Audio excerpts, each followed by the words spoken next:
नमस्कार बंधुरा। तो आज के सकालटा शुरू हलो भीषण रौद्र दिए, प्रचुर रोद करेছে এখানে এবং ভীষণ গরম। তো আমি এদিকে স্নান তিলক আচমন সব সেরে নিয়ে ঠাকুরের কাছে চলে এসেছি।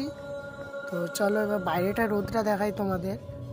এত রোদ, এই দেখো রোদের চোটে কুত্তাটাও এখানে বসে আছে।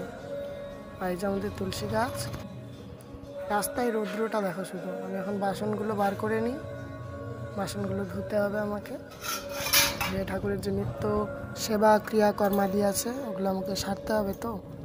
তো আজকে আমার ফার্স্ট মিনি ব্লগ, তো দেখতে থাকো কেমন লাগে। আমি এখন ফুল তুলতে চলে এসেছি। এটা আমাদের টগর গাছ, এখান থেকে আমি ফুল তুলি।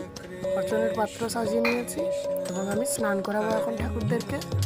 দেখো সবাই কত সুন্দর করে স্নান করছে। এখন আমি পায়ে ফুল তুলসী দিয়ে নিচ্ছি। তো দেখো গৌর সুন্দরকে ফুল তুলসী দিয়ে সবাই ফুল তুলসী দেওয়া হয়ে গেছে আগে। দেখো গোপালদের দর্শন করো, শালিগ্রামজিকে দর্শন করো,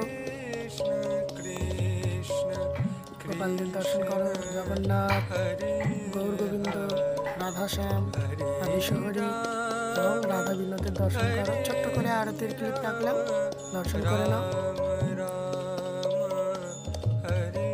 নমস্কার বন্ধুরা, আবার দেখাবো অন্য কোনো ভিডিওতে। জয় রাধা বিনোদ।